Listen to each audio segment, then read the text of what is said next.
कि अगर सोनिया गांधी के बेटे को अमीर बनाना है, अगर सोनिया गांधी के बेटे को बड़ा आदमी बनाना है तो कांग्रेस को वोट दे देना, हमें वोट देने की जरूरत नहीं। अगर अमित शाह के बेटे को बड़ा आदमी बनाना है तो बीजेपी को वोट दे देना, हमें वोट देने की जरूरत नहीं है। दिल्ली के अनुभव के आधार पर कह सकता हूं, सरकार के पास पैसे की कमी नहीं होती, नीयत की कमी होती है और अकल की कमी होती है। नीयत इनकी खराब है, आता इनको है नहीं। 27 साल से भारतीय जनता पार्टी को झेल रहे हो, झेलते झेलते ऊब गए हो। अब छोड़ दीजिए भारतीय जनता पार्टी को, छोड़ दीजिए कांग्रेस को।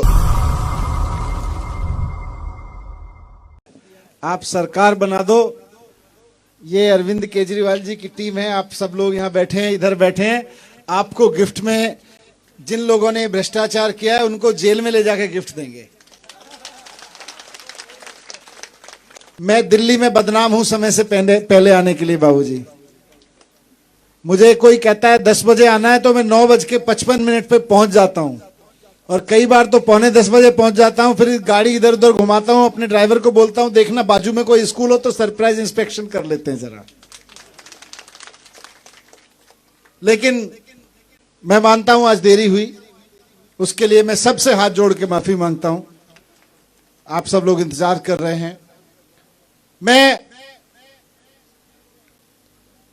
हिंदी में बात करूंगा, चलेगा? केम छो? मजा मा? मेरे को इतनी गुजराती आती है बस, बाकी मेरे को हिंदी में ही बात रखनी है। मैं गुजराती में थोड़ा गरीब हूं। आप लोगों को हिंदी आती है ना? देखो ये अमीर लोग हैं, इनको हिंदी भी आती है, इनको गुजराती भी आती है, मेरे को केवल हिंदी आती है।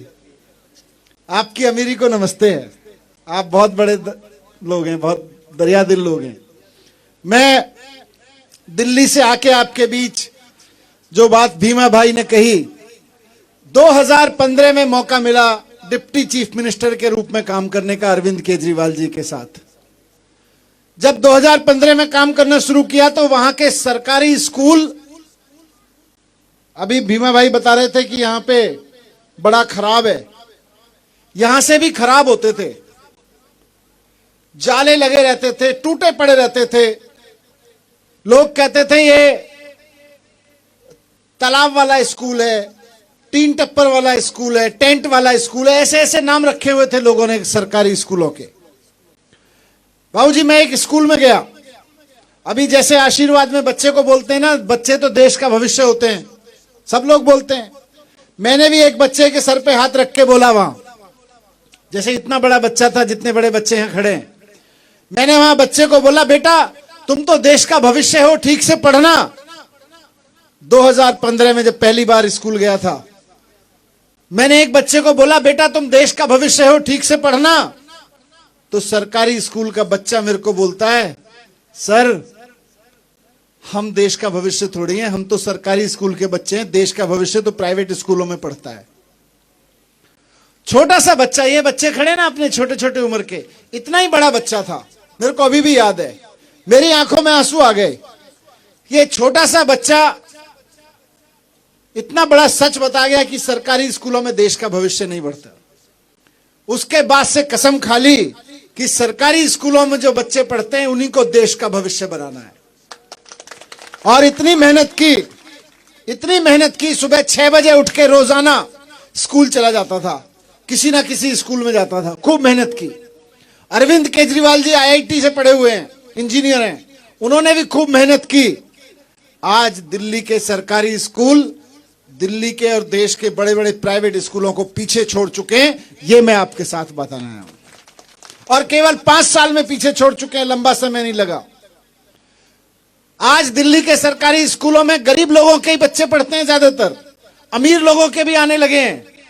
3 लाख बच्चे प्राइवेट स्कूलों से नाम कटा के सरकारी स्कूलों में आ गए हैं। आज दिल्ली में इतने बढ़िया हो गए हैं, 3 लाख बच्चे, छोटा नहीं होता। गुजरात में सरकारी स्कूल बंद करते जा रहे हैं ये लोग। इन्होंने कितने बंद किए? इन्होंने दिल्ली में 6000, इन्होंने गुजरात में 6000 सरकारी स्कूल बंद किए। और हमने सरकारी स्कूल इतने अच्छे किए 5 साल में कि प्राइवेट स्कूलों से निकल के 3 लाख बच्चे सरकारी स्कूलों में आ गए। और सिर्फ आ नहीं गए बाबूजी, उनका भविष्य बन रहा है। अभी पीछे मैं और मुख्यमंत्री अरविंद केजरीवाल जी कुछ बच्चों से बात कर रहे थे जो 12वीं क्लास पास करके बड़ी बड़ी परीक्षाएं देके डॉक्टर और इंजीनियर की परीक्षाएं पास करके गए हैं। हम कुछ बच्चों से मिले, उनमें एक बच्चा था जिसके पिताजी चप्पल बनाने वाली फैक्ट्री, सैंडल चप्पल बनाने वाली फैक्ट्री में दिहाड़ी मजदूर हैं, 5,000 रुपए कमाते हैं महीने में। उनका बेटा सरकारी स्कूल में पढ़ के, अरविंद केजरीवाल जी के बनाए हुए सरकारी स्कूल में पढ़ के आज IIT में गया है पढ़ने के लिए। 4 साल बाद इंजीनियर बन के निकलेगा, 5 लाख रुपए की तनख्वाह होगी उसकी। 2-3-4 लाख रुपए तो बड़े बड़े इंजीनियरिंग कॉलेज के ऐसे ही मिल जाते हैं। IIT से निकलता है तो 5-5 लाख रुपए की तनख्वाह मिलती है महीने की। 5,000 रुपए कमाने वाले मजदूर का बेटा 4 साल बाद 5 लाख रुपए की तनख्वाह कमा रहा होगा। आज देश का भविष्य सरकारी स्कूलों में बन रहा है, लेकिन खाली दिल्ली के सरकारी स्कूलों में पढ़ाने से देश का भविष्य नहीं बनेगा। पंजाब के लोगों, दिल्ली के लोगों ने मौका दिया, आज दिल्ली में हो रहा है। पंजाब के लोगों ने मौका दिया, आज पंजाब में भी होने लग रहा है। मैं आपसे हाथ जोड़ के विनती करने आया हूं, ये जो बच्चे आपके स्कूलों में पढ़ रहे हैं ना, ये भविष्य है देश का। ये सिर्फ आपके परिवार का भविष्य नहीं है, गांव का भविष्य नहीं है, ये देश का भविष्य है। इन बच्चों के भविष्य के लिए एक मौका अरविंद केजरीवाल जी को दे दीजिए, एक मौका। 5 साल के अंदर अंदर गुजरात के सारे सरकारी स्कूलों को प्राइवेट स्कूलों से, सूरत और अहमदाबाद वाले जो बड़े बड़े प्राइवेट स्कूल है ना, अगर गुजरात के यहां इस विधानसभा से लेके सारी विधानसभाओं के सारे सरकारी स्कूलों को प्राइवेट स्कूलों से बढ़िया ना बना दें तो दोबारा नाम मत लेना अरविंद केजरीवाल का, दोबारा नाम मत लेना। यहां भीमा जी भाई और जितने लोग बैठे हुए हैं, मात्र 5 साल के अंदर, इससे ज्यादा से मैं नहीं मांग रहे, 27 साल नहीं मांग रहे, लेकिन हो सकता है, करके दिखाया है, और 5 साल में हो सकता है, इससे ज्यादा समय नहीं चाहिए। सरकारी स्कूल 5 साल के अंदर अंदर बहुत शानदार हो सकते हैं।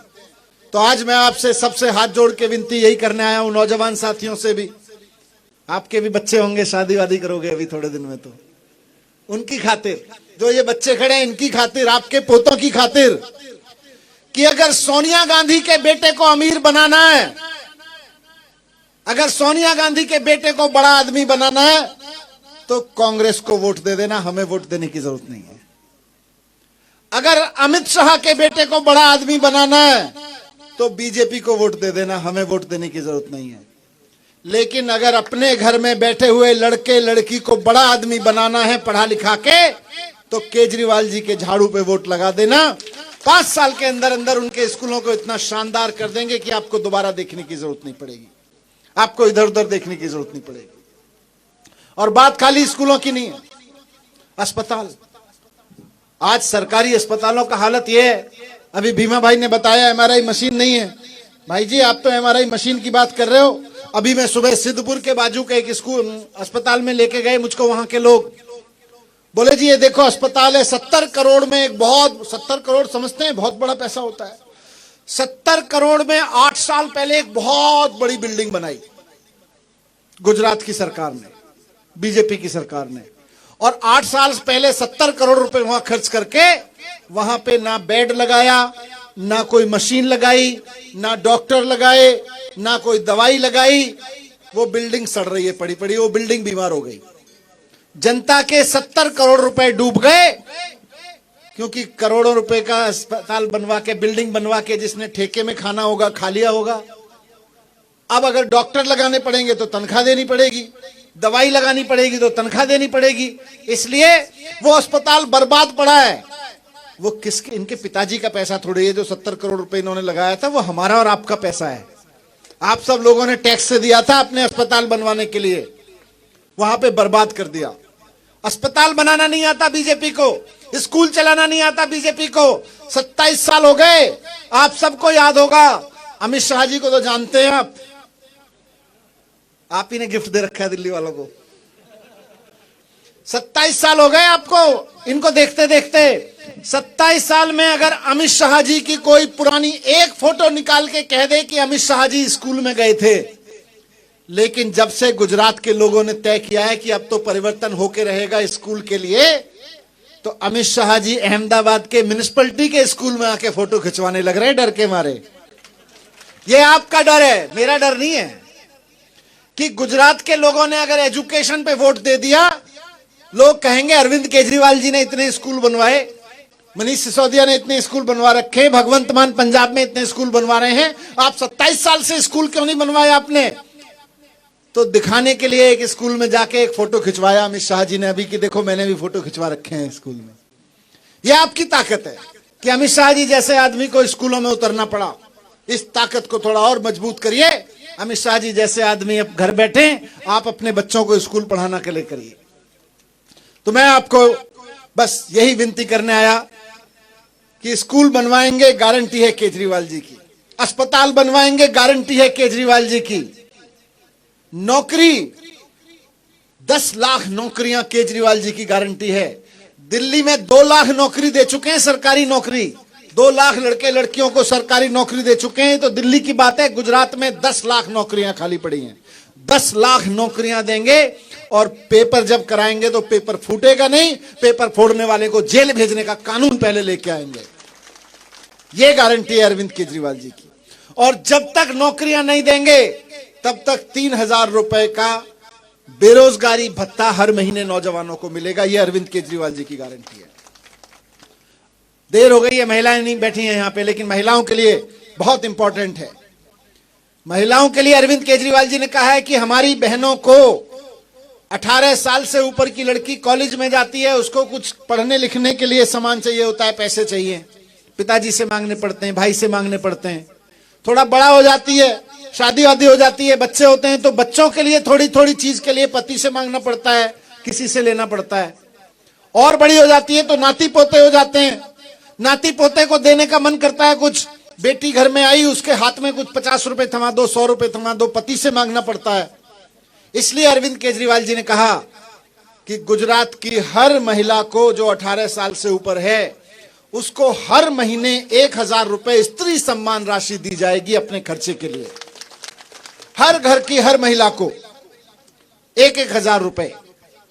जब केजरीवाल जी ये गारंटी देते हैं कि बिजली फ्री देंगे, महिलाओं को 1000 रुपए देंगे, बेरोजगारों को 3000 रुपए देंगे, सारे सरकारी स्कूल शानदार करा देंगे और फ्री एजुकेशन देंगे, सारे सरकारी अस्पताल शानदार करा देंगे और फ्री दवाइयां देंगे, फ्री इलाज देंगे, तो ये बीजेपी वाले कहते हैं रेवड़ी मत बांटो। पैसा कहां से आएगा रेवड़ी बांटने के लिए?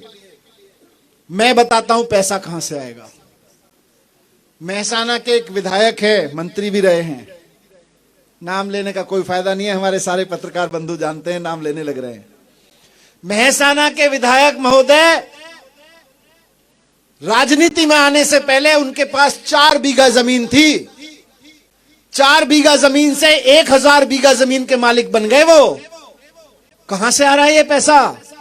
जब केजरीवाल जी कहते हैं कि मैं अपनी बेटियों को, बहनों को 1000 रुपए महीना दूंगा, स्कूल बनवाऊंगा, अस्पताल बनवाऊंगा, बिजली के बिल 0 दूंगा जनता को, तो ये पैसा वहीं से आएगा जहां से 4 बीघा जमीन का मालिक 1000 बीघा जमीन का मालिक बन जाता है। ये इनके पिताजी की जमीन नहीं है, हमारी और आपके हिस्से की जमीन छीन के खा गए ये लोग। बेईमानी की सरकार बंद करेंगे, ईमानदारी का शासन लेके आएंगे और उसके बाद पैसे की कमी नहीं है। मैं दिल्ली के अनुभव के आधार पर कह सकता हूं, सरकार के पास पैसे की कमी नहीं होती, नीयत की कमी होती है और अकल की कमी होती है। नीयत इनकी खराब है, आता इनको है नहीं, अरविंद केजरीवाल जी को आता है। अरविंद केजरीवाल जी की नीयत साफ है। और आप सोचो कैसे कैसे लोगों को लेके आए अरविंद केजरीवाल जी पकड़ के। भीमा भाई, सोचो क्या आदमी है। मतलब कोई ऐसा आदमी लेते राजनीति में जो दलाली कर लेता, जो प्रॉपर्टी कब्जा रखा होता, 4 बीघा जमीन को अपनी 40 बीघा बना चुका होता। ऐसी राजनीति नहीं आती हमको। हमने तो ढूंढ ढूंढ के ऐसे लोग निकाले, अरविंद केजरीवाल जी ने पकड़ पकड़ के आंदोलन करते थे। आप ही के बीच में आपके पानी के लिए लड़े हैं, मरे हैं, अनशन किया है इन्होंने आपके बीच में बैठ के। जब ये राजनीति में नहीं थे, कुछ नहीं थे, उस वक्त आपके लिए जान देने को तैयार हैं। कल आपको इनको विधायक बना के भेज दोगे, कल को जाके सरकार चलवा रहे होंगे जाके अरविंद केजरीवाल जी के नेतृत्व में, तो आपके लिए जान दे सकते हैं। ये ऐसे ऐसे लोगों को चुन के भेजिए। ऐसे ऐसे चोर उचक्कों को चुन के भेजने का क्या फायदा? जो शिक्षा मंत्री बनने के बाद अपने इलाके में कोई स्कूल ठीक ना करा सके? कोई फायदा है? ऐसे ऐसे लोगों को भेजिए जो लड़ मरे पढ़ मरे। अरे ये तो सिंचाई मंत्री थोड़े ही थे, लेकिन इनको लगा कि पानी मिलना चाहिए लोगों को, मेरे इलाके के लोगों को, मेरे खेतों में पानी आना चाहिए। लीक हो जा रहा है टूटी फूटी नहर से, बैठ गए धरने पे, अनशन पे, जान थी इनके पास में वही लगा दी। इनको ताकत दे दो सरकार की, सरकार को ठीक कर देंगे। ऐसे ऐसे लोगों को लगाना है। डॉक्टर रमेश भाई अपना क्लिनिक चला रहे हैं, 2-4 हड्डियां ठीक कर लेते हैं, किसी की इधर उधर हो जाती हैं तो। लेकिन अरविंद केजरीवाल जी ने कहा मुझे ऐसे लोगों की जरूरत है जो देश के लिए जान देने को तैयार हो, लोगों के लिए जान देने को तैयार हो। निकल पड़े सारा कुछ छोड़ के, चलो जी। मैं भी पत्रकारिता में था, मैं भी निकल पड़ा था किसी समय। ईशुदान भाई का फोटो लगाया पीछे, गोपाल इटालिया जी का फोटो लगाया। गोपाल भाई पुलिस में थे, ये ईशुदान भाई टीवी में थे। इतने शानदार, आप सब लोगों के घर में आते होंगे, आप सब लोग घर में बैठ के देखते होंगे हमारी बात उठा रहा है ठीक से, और पैसे मिलते थे इसी कमरे में बैठने के। लेकिन आज जेल में जा रहे हैं हमारे और आपके लिए। ऐसे ऐसे लोगों की टीम आपके सामने खड़ी है। 27 साल से भारतीय जनता पार्टी को झेल रहे हो, झेलते झेलते ऊब गए हो। अब छोड़ दीजिए भारतीय जनता पार्टी को, छोड़ दीजिए कांग्रेस को। ये नई टीम नई ऊर्जा के साथ आपके साथ खड़ी है, नए सपने के साथ आपके साथ खड़ी है, परिवर्तन के लिए आपके साथ खड़ी है। 27 साल बाद परिवर्तन का समय है। अभी तक आपके पास विकल्प नहीं था, आज इससे बढ़िया समय आपके पास नहीं हो सकता। जो अपने देश के लिए, अपने लोगों के लिए अपनी जान दे सकते हैं, जान की बाजी लगा सकते हैं, ईमानदारी से कर सकते हैं, दिमाग लगा सकते हैं, और काम किया है। और ऊपर से अरविंद केजरीवाल। लोग कहते हैं जो कोई नहीं कर सकता 75 साल में, जिस कोई सरकार नहीं कर सकती थी, वो अरविंद केजरीवाल जी ने करके दिखा दिया। दिल्ली में करके दिखा दिया, पंजाब में करके दिखा दिया, अब गुजरात की बारी है। आप सब लोगों से आखिर में ये विनती करूंगा कि एक मौका अरविंद केजरीवाल जी को देके देखिए। आप 27 साल तो क्या 75 साल में कांग्रेस और बीजेपी के शासन को भूल जाएंगे। भारत माता की बहुत बहुत धन्यवाद।